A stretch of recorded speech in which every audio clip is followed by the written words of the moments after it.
안녕하세요. 구글 클라우드의 스페셜리스트 엔지니어 조병욱입니다. 드디어 서울 리전이 오픈을 했습니다. 이제 많은 고객분들이 구글 클라우드를 서울 리전에서 사용할 수 있게 되었고요. 오늘 제가 발표드릴 주제는 사이트 릴라이빌리티 엔지니어링, 구글에서 얘기하고 있는 데브옵스, 개발과 운영을 합친 컨셉이죠.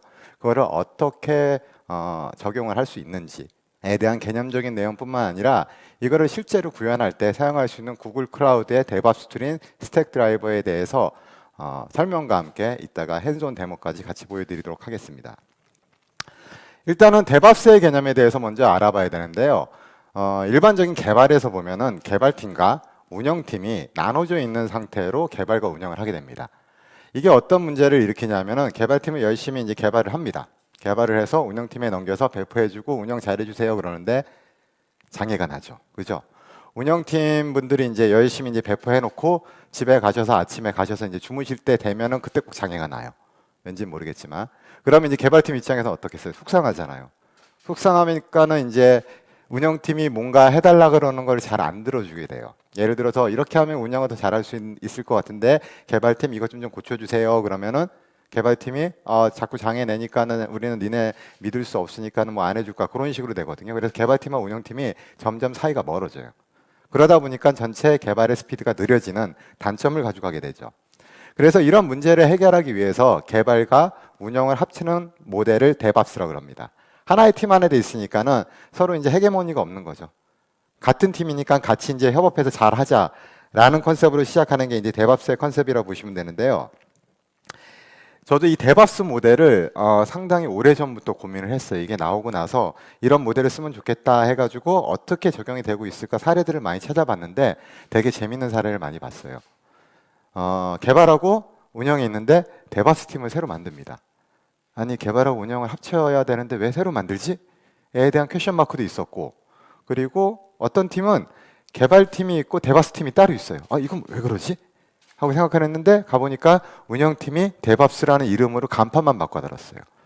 그래서 이걸 어떻게 해결해야 될까 하고 고민을 하다가 제가 이제 구글에 입사를 했죠. 구글에 입사를 한 다음 이 답을 찾은 게 사이트 릴라이빌리티 엔지니어링이라는 컨셉입니다. 보통 우리가 줄여서 SR이라고 얘기하는데 이 SR이는 뭐냐면은 데브옵스를 구현하는 하나의 실제 프랙티스라고 보시면 돼요. 데브옵스가 일종의 인터페이스, 추상화 개념이라고 보시면은 SRE는 실제적인 구체적인 예라고 보시면 되는데요.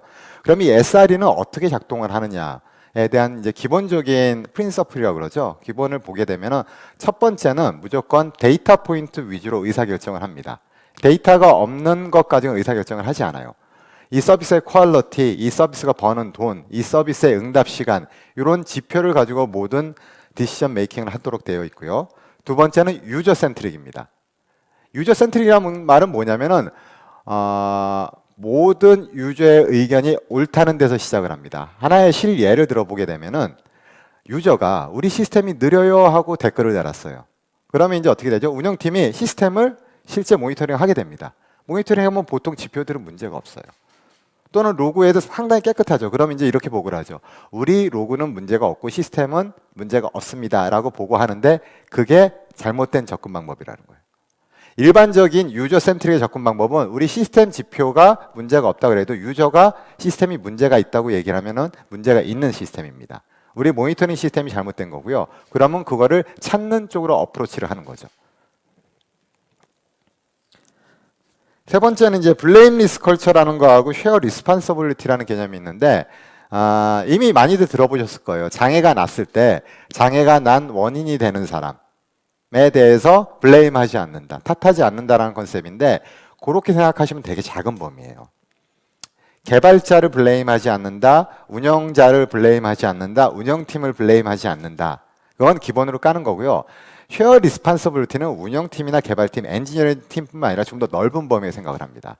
예를 들어서 시스템이 장애가 났을 때 그거에 대한 책임을 엔지니어링 팀 하나에서만 생각하는 게 아니라 만약에 내가 마케팅 임원이다. 그럼 마케팅 임원 입장에서는 내가 이 시스템에 대한 릴리즈 일정과 마케팅 메시지를 너무 시장에 빨리 내보냈기 때문에 그로 인해서 개발팀의 일정이 단축이 돼서 장애가 났다라는 형태로 접근을 하게 되는 게 쉐어 리스판서빌리티의 개념이라고 보시면 됩니다.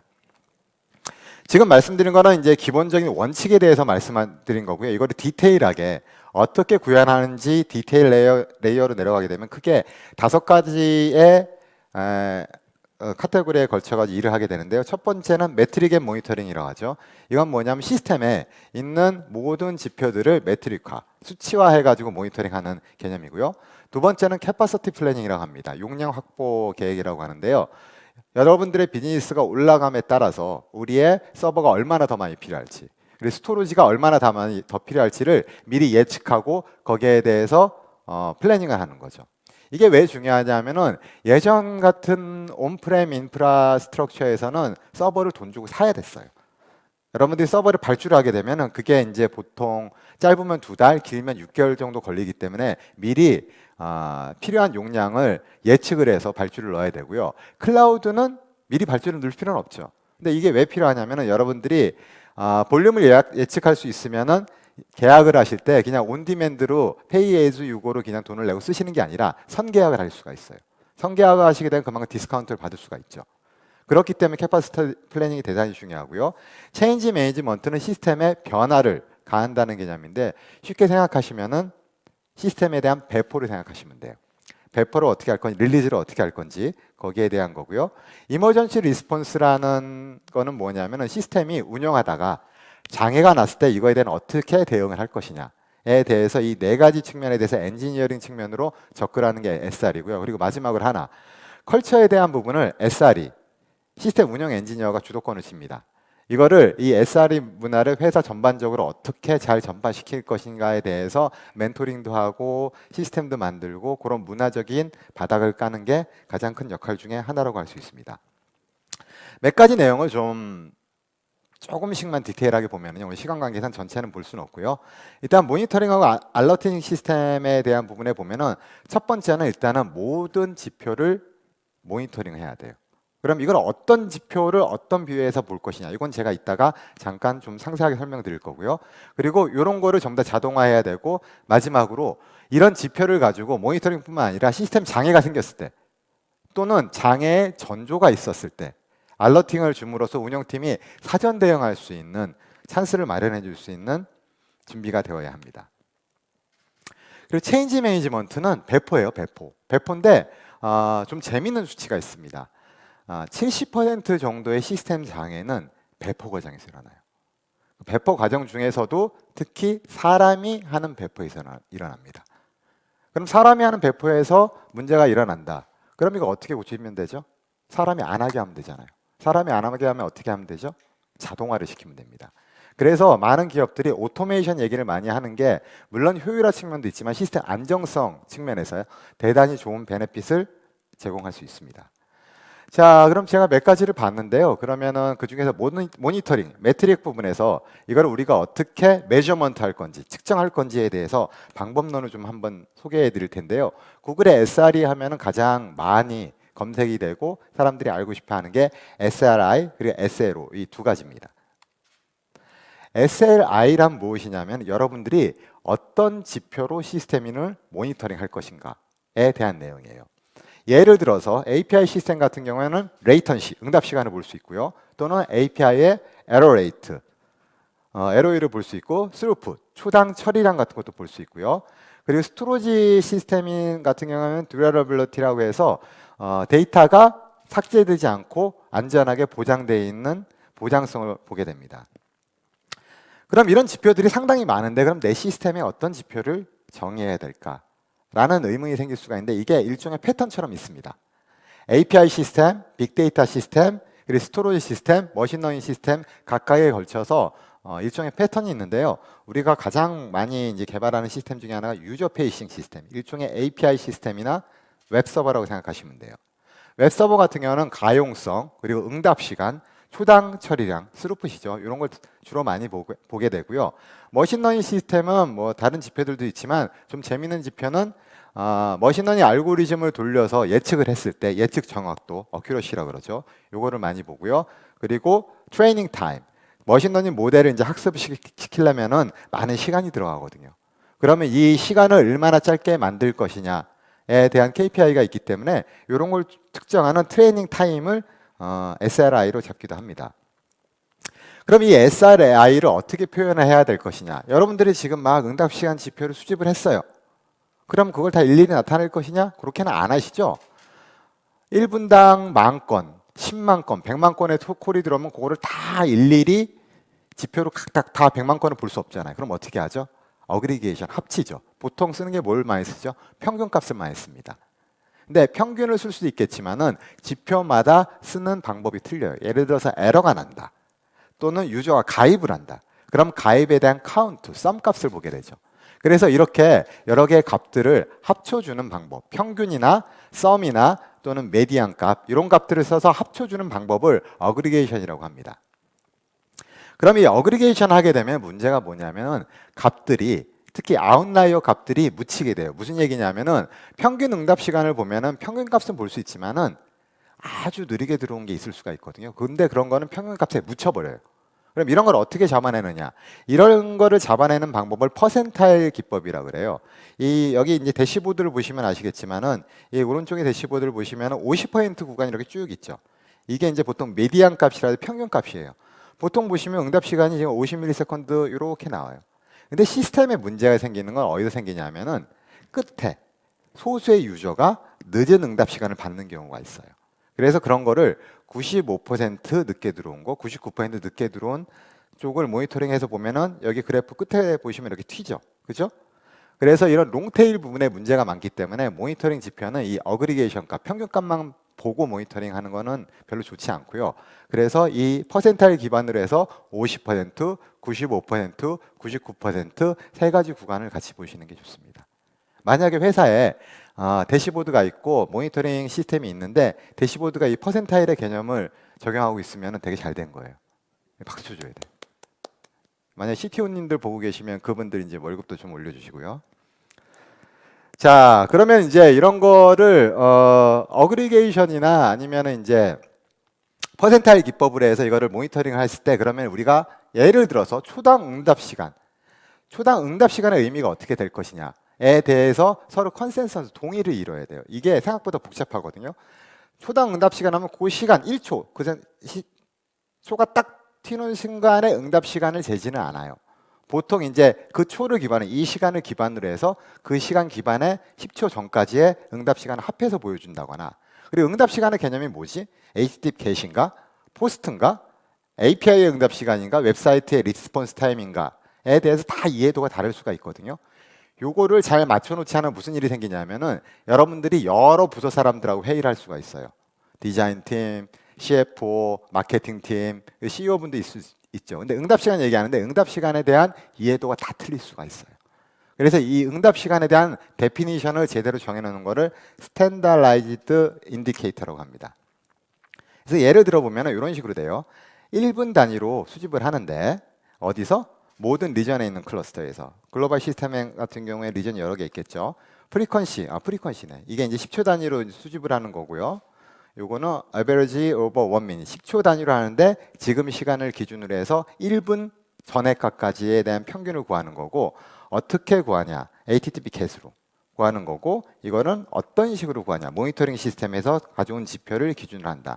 이렇게 딱 정해놓으면은 누구든지 이해가 쉬워져요. 똑같은 단어, 똑같은 의미를 가지고 커뮤니케이션 할 수 있게 되는 거죠. 근데 이렇게 SRI를 정했을 때 문제가 뭐냐면은 시스템마다 약간씩 그 레인지가 틀릴 수가 있어요. 무슨 얘기냐면은 응답 시간이라는 개념을 우리가 하나를 봤을 때 보통 API는 1초 내에 보통 응답이 되죠. 그죠? 근데 어떤 API는 2초 내에 응답이 돼야 될 수도 있고 5초 내에 응답이 돼야 될 수도 있어요. 그러면 응답 시간이 1초 인 시스템하고 5초인 시스템하고 봤을 때 응답 시간이 3초입니다. 그러면 이게 응답 시간이 좋은 건지 나쁜 건지 알 수가 없거든요. 그래서 이거를 백분율로 계산할 수가 있어요. 그래서 이런 퍼센트 방식으로 나타내는 게 응답 시간이 지금 현재 뭐 한 80% 정도 됩니다. 90% 정도 됩니다. 이런 식으로 나타내는 방법을 할 수가 있고요. 이 응답 시간이나 가용성 같은 이 SRI 지표는 시스템적으로 한 3개에서 5개 정도까지만 정하시는 게 좋아요. 많으면은 의사소통이 안 돼요. 대표님한테 가지고 뭐 SRI가 우리가 뭐 10개가 있고요. 뭐 서비스마다 다 있고요. 그거 의사소통 안 됩니다. 우리 시스템의 응답 시간의 목표는 얼마입니다. 우리 시스템의 현재 가용성 얼마입니다. 가용성, 응답 시간 그 정도까지만 정하면 돼요. 그런데 그럼 이제 엔지니어분이 이렇게 얘기하시죠. 저희가 API가 얼마나 많은데요. 저희가 웹페이지가 얼마나 많은데요. 그걸 어떻게 하나로 합쳐요. 그래서 그건 이따가 설명드릴 거예요. 그럼 우리가 이제 무엇을 측정을 할지를 정했죠. 그게 SRI예요. 거기다가 우리가 타겟을 줄 수 있어요. 그게 SLO입니다. 예를 들어서 우리가 응답 시간을 REST API의 응답 시간을 매주 측정을 했어요. 그럼 응답 시간이 나오겠죠. 매주 한 1초, 2초 나온다고 생각을 했을 때 이게 100ms 이하로 나와야 된다.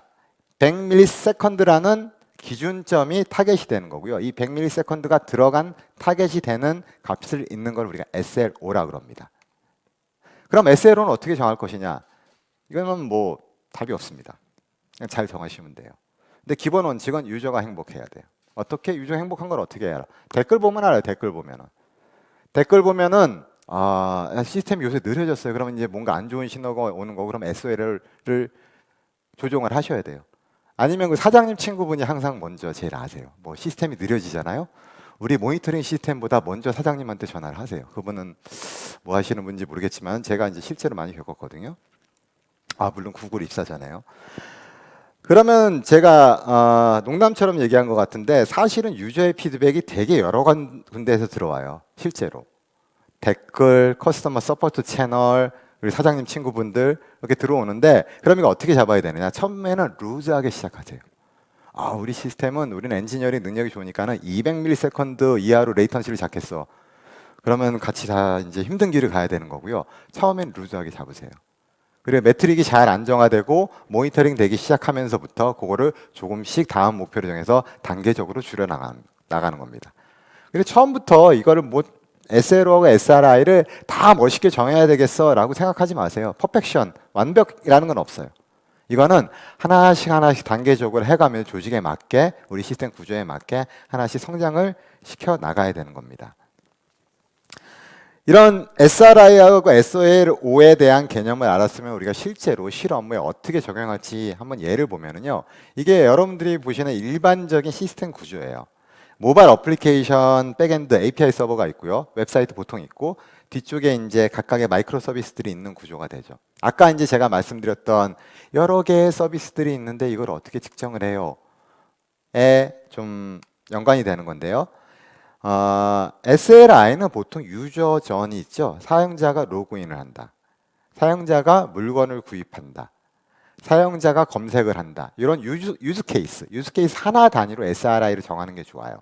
그래서 지금 예전에 유저 프로파일 서비스라 해가지고 유저의 프로파일을 보는 웹페이지에 대해서 SRI를 정하는 건데요. 그러면은 무슨 인디케이터를 사용을 해야 될까? 자, 기억나시죠? 제가 아까 패턴북 말씀드렸잖아요. 서비스마다 이 패턴이 있다고. 요거는 웹 시스템이기 때문에 가용성, availability, 그리고 latency, 응답 시간, 그리고 quality 이런 거를 봅니다. 그래서 여기서는 availability와 latency 두 개를 이제 볼 건데요. 어떻게 정의를 하냐면은 제가 앞단에 사실은 좀 생략을 했어요. 보시면은 availability는 HTTP GET으로 프로파일의 유저 또는 프로파일의 유저의 아바타 URI를 호출을 했을 때 이거를 어디서 매주한다? 로드 밸런스에서 매주한다. 그때 응답 시간이 200대하고 300대하고 400대가 나왔을 때를 측정을 해서 가용성을 측정을 한다는 걸 딱 정하는 거고요. 레이턴시는 응답 시간이죠. 어떻게?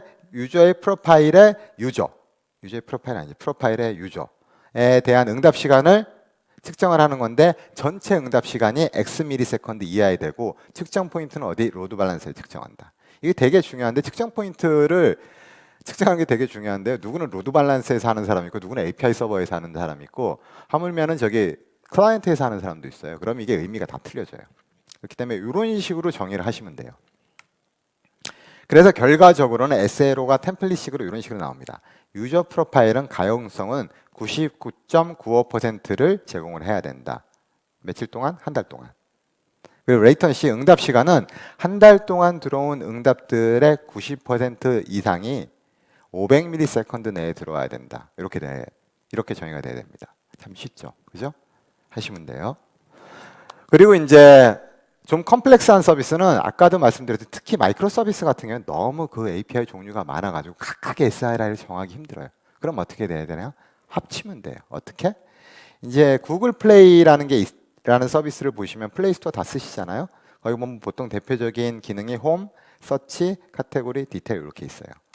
그럼 그 중에서 밸리드한 거, 에러가 나지 않은 콜이 나온 거 중에서 굿은 뭐냐면은 우리가 아까 500ms를 정했다. 그럼 500ms 언더로 들어온 거 카운트하고, 패스트는 뭐 500ms보다 더 빨리 들어온 거. 그리고 카운트한 다음에 이걸 100분 윤율로 다 맞춰요. 마친 다음에 이거에 대한 토탈 값을 구해줍니다. 그러면 99.95. 9이 이제 99.95가 되는 거죠. 이걸 이제 어그리게이티드 SLI라고 하고요. 이런 식으로 해서 딱 얘기를 하면은 우리 시스템의 응답 시간은 현재 99.95%를 맞추고 있습니다라고 얘기할 수가 있는 거죠. 여러분들이 그럼 이제 어떻게 이거는 메저먼트 하는지를 보셨는데, 여기까지는 보통 일반적인 모니터링 시스템이나 데브옵스 프랙티스들이 가지고 있는 내용이고요. 구글의 SI는 조금 더 재밌는 컨셉을 갖고 있어요. 에러 버짓이라는 컨셉을 갖고 있는데, 이거는 한국말로 얘기를 하면은 에러 버짓이 예산이죠. 에러는 결합 예산, 뭐 그런 뜻으로 되는데, 일단 에러 버짓이라고 할게요.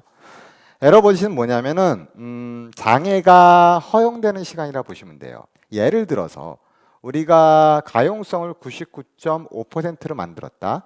그러면은 한 달에는 3.6시간이 시스템이 내려가도 다운이 돼도 된다는 거예요. 시스템이 서비스를 제공을 못 해도 된다는. 구글이 보통 서비스들이 99.999를 제공하죠. 25.9초예요. 놀라운 구글. 이게 왜 중요하냐면요. 이 에러버짓 시간에 뭘 하냐면은 장애가 나면 이 에러버짓을 까요. 장애가 만약에 5초가 났다 그러면 아까 25.9초였죠. 그러면은 그 달에는 20.9초만 남은 거예요. 에러버짓이. 장애가 더 나면 계속 까고요. 그 외에도 뭘 하냐. 여러분 배포하시죠. 배포 시간을 여기서 제외를 합니다. 배포하는 시간 동안은 시스템이 서비스를 제대로 정상적으로 못 하잖아요. 그럼 제외를 하는 거예요. 25.9초 내에 배포를 하셔야 되는 거예요. 엄청난 거죠. 그러면은 만약에 에러버짓이 0이 됐다. 그럼 어떻게 해야 되느냐? 이거는 되게 여러 가지 방법이 있어요. 뭐 회사마다 프랙티스가 다 다른데 몇 가지 예를 들어드리면 이런 방법이 있어요. 에러버짓이 0이 됐다. 그러면은 개발팀의 신규 기능 개발을 전부 다 스탑시킵니다. 배포도 다 스탑시켜요. 그리고 뭘 하느냐? 개발의 방향을 어를 놓느냐 하면은 새로운 기능 개발이 아니라 안정성을 높이는 개발로 프레임을 틉니다. 이거는 가능해요. 왜냐하면 우리가 이 SLO라는 거를 전체 회사 전체에서 비즈니스를 포함해서 어그리를 한 거고, 그리고 에러 버짓이라는 정확한 지표가 있는 거기 때문에 그걸 저스피케이션이 돼요. 이 에러 버짓은 뭐 여러 가지로 사용을 할 수 있어요. 아까 얘기했던 인시던트, 배포, 또는 이제 우리가 도상 훈련이라고 그러는데, 신입 사원들 들어왔을 때 일부러 이제 막 만드는 장애 대응 훈련 같은 걸 합니다. 그런 데서 사용할 수 있고요. 이 에러 버짓이 다 이제 소진이 됐을 때 제가 아까 피처 쪽으로 개발을 바꾼다고 했잖아요. 그거 외에도 여러 가지 방법론들이 사실은 있어요. 에러 버짓을 그 시스템마다 주는 방법도 있지만은 개발자 개인한테 줄 수도 있어요.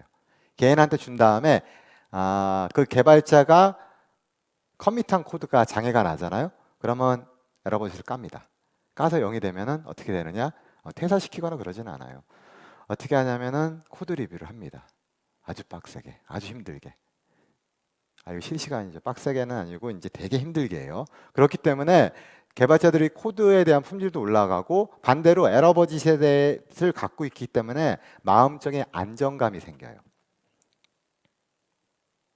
자, 그럼 에러 버짓에 대한 개념을 알아봤고요. 다음 볼 개념은 이제 토일이라는 개념인데, 토일이라는 개념은 뭐냐면은 엔지니어들이 하는 반복적인 작업이에요. 약간 쓸데없는 작업, 노가다가 이렇게 좀 반복적인 작업.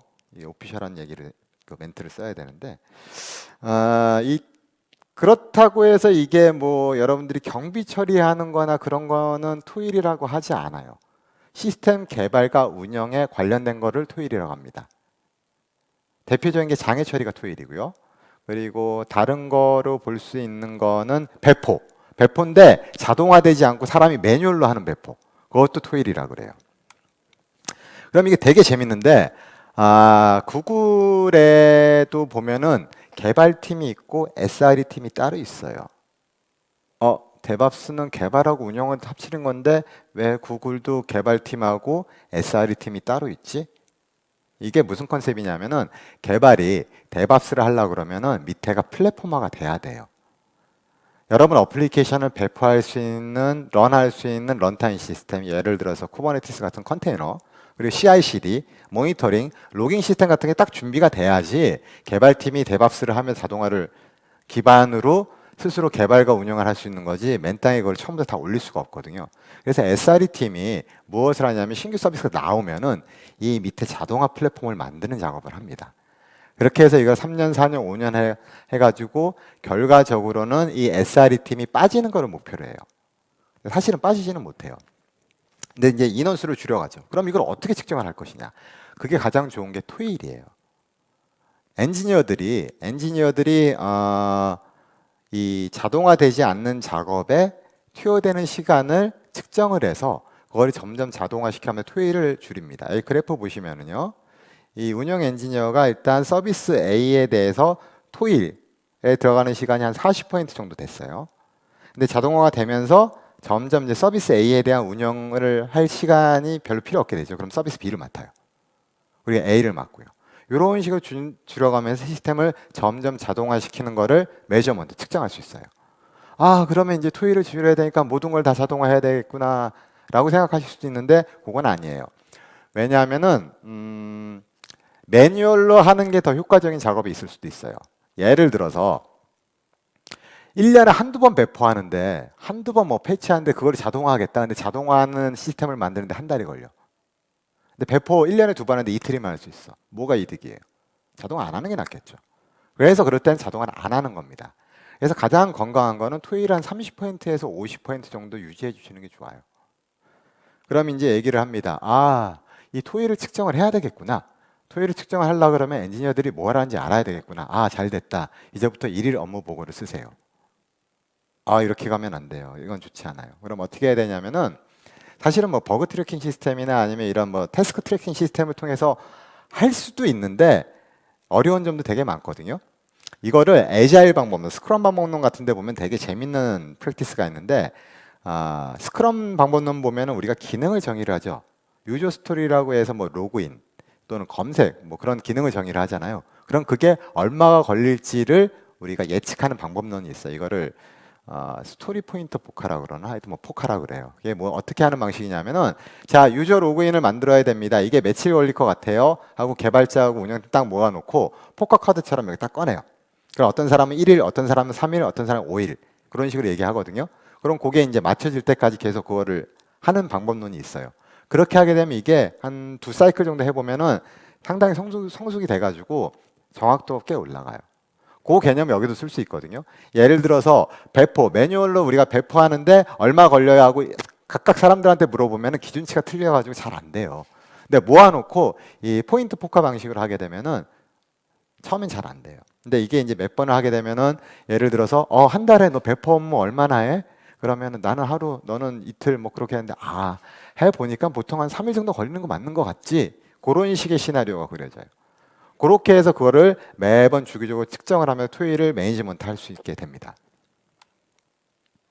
자, 그러면 이런 SRE 컨셉, 좋아요. 그럼 이거 어떻게 구현해야 되느냐? 실제로 이제 구현할 수 있는 방법이 여러 가지가 있는데요. 일단 매트릭 시스템하고 장애 처리하는 방법에 대해서만 좀 알아보게 되면은 도커가 업데이트가 지금 나왔네요. 지금 도커는 업데이트하지 않겠습니다. 자, 인시던트 매니지먼트하고 모니터링 할 때 가장 중요한 건 첫 번째는 그러니까 SL하고 SLO 같은 거 정하기 전에 여러분 시스템 구조를 이해를 해야 돼요. 그 시스템이 크면 클수록 그 시스템 구조에 대한 이해도가 좀 떨어지는 부분이 되게 많아요. 아키텍처 문서나 전체 시스템 구조도 같은 게 없는 때가 많거든요. 그래서 한번 디스커버리 딱 하세요. 한 다음에 거기서 우리가 SLI하고 SLO를 무엇을 정할 것인가를 정의를 하고요. 그래서 이제 그러면 이제 모니터링 시스템이 딱 올라오죠. 모니터링 시스템만 있어도 소용없어요.